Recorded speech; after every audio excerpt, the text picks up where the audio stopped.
Hello mga guys! Welcome to my vlog. Ayan. So for today's video guys, magluluto ako ng ng isda. Ito guys is mga leftover to na isda. So gawan ko lang siya ng sauce kasi parang na siya, oh. Parang mas masarap siya pag gawing escabeche, no? So ayan, malaki yan guys, oh.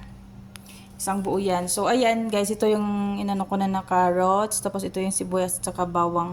Andun yung luya at saka kamatis. So, ayan, nagpainit na ako ng aking kalha dito.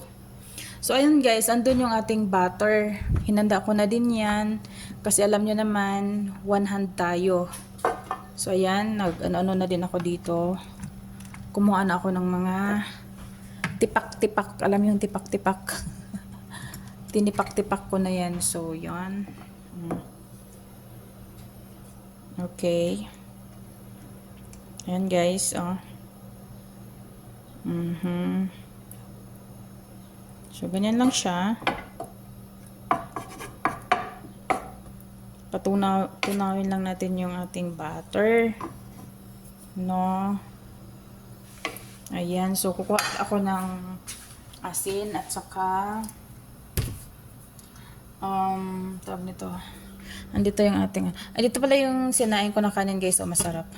So, kukuha din ako ng ito kashpara. Saan ba yung kashpara dito? Yun na ba yun? Parang yun na ata eh. Ito na ito. Kashpara yan. And then ito. Okay, and then asin.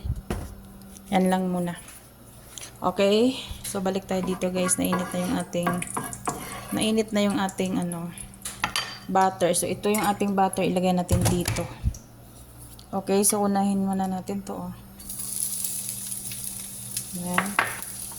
Lagyan na natin yung ating sibuyas at saka. Uy, ginoo ka. Init ba? Okay, sandali. So, ayan guys, oh. Medyo mainit na ata.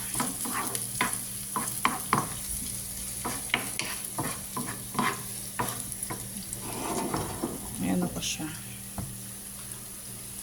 Lagyan natin ng kashpara.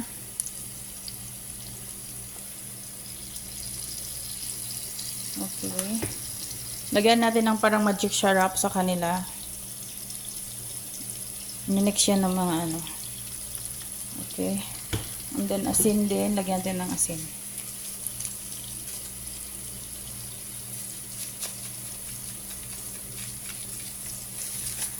Okay. Ganyan lang. Ano lang natin. Uy, ang bango guys. Grabe ang bango. Ang bango ng ating Ang bango, grabe. Sarap, no? Sarap tingnan. Okay. Pwede na ata ilagay.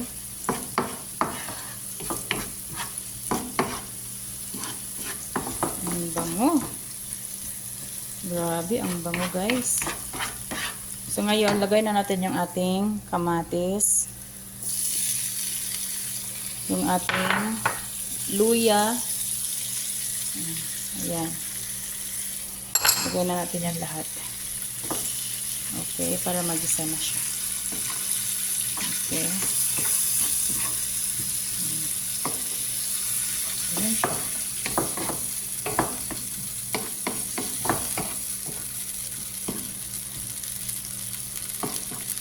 Okay.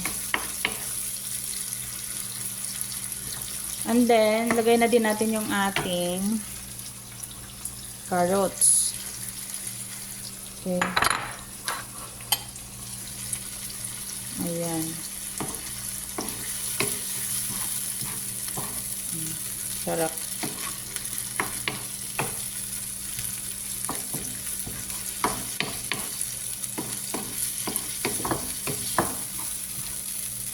Ayan na siya. No? Okay. Ay, ang dami ata. Okay guys, so For now, kuha ko ng bitchin. Sandali. So, ito na nga siya, no? Nilagyan ko din siya ng fish masala. Okay. Pang fish ito na, powder. And then, may bitchin din nilagyan ko na. Hindi ko na naipakita, dito na siya. Kasi nga, one hand nga tayo, kailangan siyang buksan. Wala pa tayong,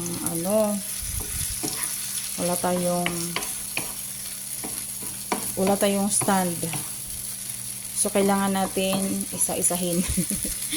So, ayan guys, lagyan ko na siya ng tomato ketchup. Okay. Damihan natin para masarap.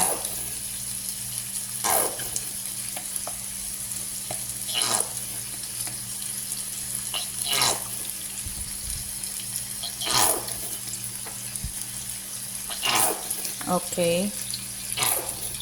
Okay guys, sandali ko ako ng sugar. So yan guys, no. Andito din yung suka. Lagyan natin suka konti. Isang galon talaga yung kinuha ko. Pero konti lang natin ilalagay. And then after that guys, lagyan natin ng sugar. Ito yung sugar natin, brown sugar. Dalawang lang to. Parang dalawang kutsarita lang to. Ayan na. First time kong magluto ng ganito.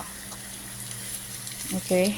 So, everything is tansya-tansya lang. Ako lang naman ang kakain nito. So, kung ano man yung kalalabasan nito, problema ko na yun. Problema ko na yun. Diyos ko. Ano kayong lasa nito, no? Tingnan nyo, ang dami. Tapos ako lang yung kakain, no? Tingnan nyo, oh. Sarap, oh. Sarap tingnan. Okay. Sarap, oh. Wow. Dagdagan ko ata ng ng ketchup, makati yung ilong ko. Okay.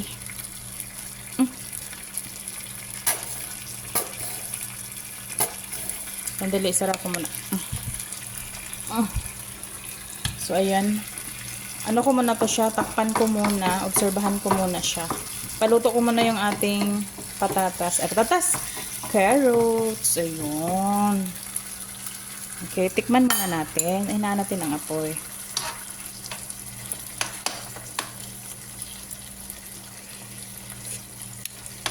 Sarap. Manamis-namis na. Gusto ko dagdagan ng suka konti. Okay. Yan. So, for now, takpan ko muna siya. Maliit yung aking pantakip. So, kailangan ko siyang ganituhin. Pag-umpok-umpukin sa gitna. So, ayan. Tapos, takpan ko muna siya. Ganyan siya. Okay? Sandali lang. So, yan guys. Dinagdagan ko siya ng fish masala. Kasi sa tingin ko masarap. Okay. Yan, pwede na to. So, ngayon, ilagay ko na yung isda. Okay? Para mainit siya. Dito na. Ayan. Ayan na siya. Ganito ko lang. Para mainitan naman yung katawan ng ating isda. Diba? Ay, ang init. Sumagi yung aking kamay. Ayan, kainin mo yung mga sauce. Kasi galing kasi itong ref, guys. Hindi kasi ito yung bagong prito ba. So, kailangan nating kailangan natin ibabad siya dyan. Mahina lang yung apoy para naman maanuhan yung ating isda. Okay. Ganyan lang siya. Sarap naman ito. Okay. Salamat sa panonood nyo guys. Ayan. So, pahinaan lang natin yung apoy. Okay. Nag-ano muna yung ating isda. Tingnan nyo. Kasi galing ano kasi yan siya guys. Galing ref. So malamig. So kailangan niyang tumambay dyan. Okay. Kailangan siyang tumambay dyan para mainitan yung katawan niya. Okay. So hintayin-hintayin lang natin. Ayan siya. Very good, no? Very good siya dyan. Mainit na ba? Ang kati ng ilong ko. Bakit kaya? Sabi nila pera daw pag ganito. So, ayan, balikan ko kayo guys.